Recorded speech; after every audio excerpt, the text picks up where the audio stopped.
Were Joseph Smith's translation instruments like the Israelite Urim and Thummim? Post contributed by BMC team. D and C no Y number 417. 또 이제 내 아들아, 이 해석기들은 하나님의 말씀이 이루어지게 하려고 예비된 것이니라. 곧 그가 하신 말씀이니 이르시되 엘마서 37장 24절. 더노. 조셉 스미스는 금판을 맡을 때 니파이인 번역기와 가슴판도 함께 받았습니다. 몰몬경을 번역하는 과정에서 조셉은 본문에 대한 영적 시연을 구현하기 위해 작은 돌이나 렌즈 등 여러 가지 매체를 사용한 것으로 보입니다. 1828년 그는 처음에 가슴판에 고정된 활의 테두리에 2개의 투명한 돌을 세운 것이라고 묘사한 니파이인 번역기를 활용했습니다. 1921년 조셉의 동생인 윌리엄 스미스는 이 돌을 가슴판에 부착할 수 있는 막대에 연결하여 스펙터컬즈처럼 사용했다고 말한 것으로 보고되었습니다. 그러나 조셉은 편의를 위해 곧 이 돌 중 하나를 홀더에서 빼서 모자 안에 넣어 주변 빛을 차단하면서 돌을 바라보았을 수도 있습니다. 다른 경우에는 선견자 돌이라고 불리게 된 것을 사용한 것으로 보입니다. 1828년 7월에 리하에서 116페이지가 분실되었을 때 천사 모로나이가 그 판과 번역기를 다시 가져갔습니다. 그러나 1828년 9월에 모로나이는 그것들을 조셉에게 돌려주었습니다. 그는 1829년 4월 5일 올리버 카우드리가 도착한 지 이틀 후에 본격적으로 다시 번역을 시작했습니다. 번역이 끝난 후 판과 번역기는 다시 모로나이에게 돌려주었고 모로나이는 이를 새 증인에게 보여주었습니다. 1848년 올리버는 나는 번역된 금판을 눈으로 보고 손으로 만져보았습니다. 나는 또한 번역기를 보았습니다. 그 책은 사실입니다. 1829년 8월 31일 로체스터 애드버타이저에 재인쇄된 팔미라 프리먼에 조셉 자신의 말을 인용한 기사가 실렸습니다. 스미스는 스펙터컬즈를 모자 속에 넣고 들여다봄으로써 적어도 그는 그렇게 말했습니다. 이 문자들을 해석할 수 있었습니다. 조셉은 번역 과정이 하나님의 은사와 능력으로 이루어졌다고 반복해서 말하는 것 외에는 설명하기를 거부했습니다. 구체적인 세부 사항이 무엇이든 가슴판과 번역기는 서로 연결된 유물이며 번역을 목적으로 준비된 것임이 분명합니다. 곧 초기 성도들은 조셉의 번역 도구가 구약의 우림과 둠밈과 유사하다는 사실을 인식하고 이 성서 용어로 이들을 상호 교환적으로 지칭하기 시작했습니다. 조셉 자신은 1836년 초에 그것들을 우림과 둠밈이라고 불렀습니다. 그러나 어떤 사람들은 조셉의 신세계 유물이 구세계 유물과 얼마나 밀접하게 그리고 어떤 방식으로 관련되어 있는지 궁금해할 수 있습니다. 성경 자체에 관한 한 우림과 둠밈은 고대 이스라엘에서 대제사장이 착용하는 의식용 가슴판과 관련이 있다는 분명한 증거가 있습니다. 출애굽기 28장 30절에서 우림과 둠밈은 판결 흉패에 넣어야 했으며 아론이 여호와 앞에 나아갈 때 아론의 마음에 두어야 한다는 것을 알 수 있습니다.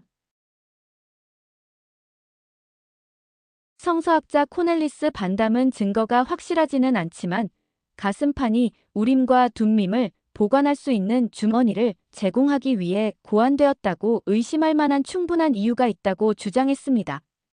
이것은 왼쪽에 니파이인 가슴판의 주머니가 심장 바로 위에 준비되어 있었다. 는 윌리엄의 설명과 잘 일치합니다. 번역기는 사용하지 않을 때는 이 주머니에 넣었고 막대기는 적당한 길이로 만들어져 그렇게 넣을 수 있었습니다. 지난 몇 세기 동안 대부분의 성서학자들은 우림과 둠밈이 제비뽑기처럼 예 또는 아니오의 대답을 얻기 위해 사용되었을 뿐이라고 믿어왔습니다. 그러나 반담은 우림과 둠밈의 계시 과정에 대해 매우 생생하고 직접적인 무언가가 있었다. 고 주장했으며 받은 일부 응답의 복잡성과 미묘함을 적절히 설명할 수 있는 계시의 수단은 영감뿐이라고 했습니다. 마찬가지로 조셉 스미스는 니파이인 번역기를 통해 주님으로부터 상세한 계시를 받을 수 있었습니다. 교리와 성약의 여러 초기 계시는 이런 방식으로 받았습니다. 우림과 둠밈이라는 용어는 아마도 빛과 완전함을 의미할 것입니다. 여러 출처에 따르면 그들이 언급하는 신성한 대상은 신성한 이름과 관련이 있으며 그 계시 능력은 보석, 빛, 심지어 조명된 문자에 의해 촉진되었다고 합니다. 예를 들어 타르검 유사 요나단은 출애굽기 28장 30절을 설명하면서 너는 그들의 말을 비추고 이스라엘 집에 숨겨진 것들을 드러내는 우림을 흉패에 넣어야 한다. 고 말합니다. 반담에 따르면 람반은 가슴판에 특정 글자에 불이 켜지고 불이 켜진 글자는 대제사장이 올바르게 배열해야 한다고 제안했습니다. 조하르는 이 개념을 한 단계 더 발전시켜 빛나는 글자가 호의적인 메시지를 전달할 경우 대제사장의 얼굴이 빛난다고 언급했습니다. 우림과 둠밈을 빛나는 튀어나온 글자로 해석하는 것은 기독교 해석에서도 찾아볼 수 있습니다. 이러한 다양한 이해는 조셉의 번역 방법에 대한 설명과 잘 일치합니다. 번역 과정에서 조셉 스미스의 눈에 무엇이 보였느냐는 질문에 데이비드 휘트먼은 조셉이 상형 문자가 나타나는 직사각형 양피지처럼 보이는 것과 그 위에 영어로 번역된 것이 모두 밝은 빛의 글자로 보였습니다. 다른 경우에 그는 그것을 불의 글자라고 부르며 돌 위의 빛으로 나타난 글자라고 말했습니다. 조셉 나이트는 단어가 밝은 로마 문자처럼 보였다고 했습니다. 더 와이. 성서에 나오는 우림과 둠밈이 무엇이며 어떻게 기능했는지에 대한 학계의 논쟁은 계속될 것입니다. 그러나 반담과 같은 후기성도 이외의 학자들은 우림과 둠밈과 조셉 스미스의 번역 도구 사이의 연결 가능성을 강화하는 결론에 도달하고 있습니다. 따라서 조셉과 초기 후기 성도들이 이러한 연상을 하는 것 자체가 틀린 것은 아닙니다. 그러나 조셉의 우림과 둠밈에 대한 개념은 상당히 광범위했다는 점에 유의해야 합니다. 그는 하나님이 거하시는 곳은 큰 우림과 둠밈이며 이 땅은 거룩하고 불멸의 상태로 수정과 같이 만들어져 그 위에 거하는 주민들에게 우림과 둠밈이 될 것이다. 라고 교리와 성약 130편 9절 가르쳤습니다. 또한 그는 요한계시록 2장 17절에 언급된 흰 돌은 그것을 받는 각 개인에게 우림과 둠밈이 될 것입니다. 그리고 해의 왕국에 들어오는 각 사람에게는 흰 돌 하나가 주어지나니 그것을 받는 자 외에는 그 이름을 알 사람이 없느니라. 그 새 이름은 열쇠가 되는 말이니라. 교리와 성약 130편 11절. 따라서 조셉 스미스의 번역 도구의 모든 측면과 성서의 우림과 둠밈 사이에 1:1 관계가 있을 것이라고 기대할 이유가 없습니다. 각각은 보석, 가슴판, 빛, 빛나는 문자, 신성한 이름, 예언적 계시와 관련이 있습니다. 그러나 이름의 의미, 문자의 성질, 조명의 방법, 가슴판의 특징, 보석의 모양, 구체적인 계시는 모두 다릅니다. 이것은 하나님께서 종종 비슷하지만 완전히 동일하지는 않은 방식으로 선지자들에게 전달하시는 방법을 보여줍니다.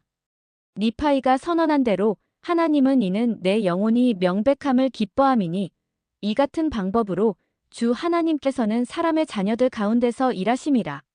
이는 주 하나님께서는 이해력의 빛을 주심이니 이는 그가 사람들에게 그들의 언어를 따라 그들이 이해하도록 말씀하심이니라. 니파이후서 31장 3절 말씀하십니다. 엘마는 주님의 종이 또 주께서 이르시되 내가 내 종 게이젤렘에게 어둠 속에서 빛으로 비출 돌 하나를 예비해 주어 나를 섬기는 내 백성에게 드러내되 그들에게 그 형제들의 행위 곧 그들의 은밀한 일과 그들의 어둠의 일과 그들의 간악함과 가증한 일들을 드러내리라 하셨느니라. 으레마서 37장 23절 얻을 것이며 또한 고대 기록을 어둠에서 빛으로 이끌어낼 25절 니파이인 번역기를 얻게 될 것이라고 예언했습니다. 분명히 이 종은 조셉 스미스였으며 그는 하나님께서 주신 은사와 권능으로 몰몬경을 번역하기 위해 선견자 돌뿐만 아니라 니파이인 번역기를 다양하게 사용했습니다. 조셉의 도구는 성경의 우림과 둠밈에 대해 알려진 것과는 몇 가지 면에서 다르지만 이 신성한 것들은 같은 이름으로 불릴 만큼 확실히 비슷합니다. 이들은 각각 하나님의 말씀이 어둠에서 빛나서 백성에게 알려지도록 몰몬서 8장 16절 도왔습니다.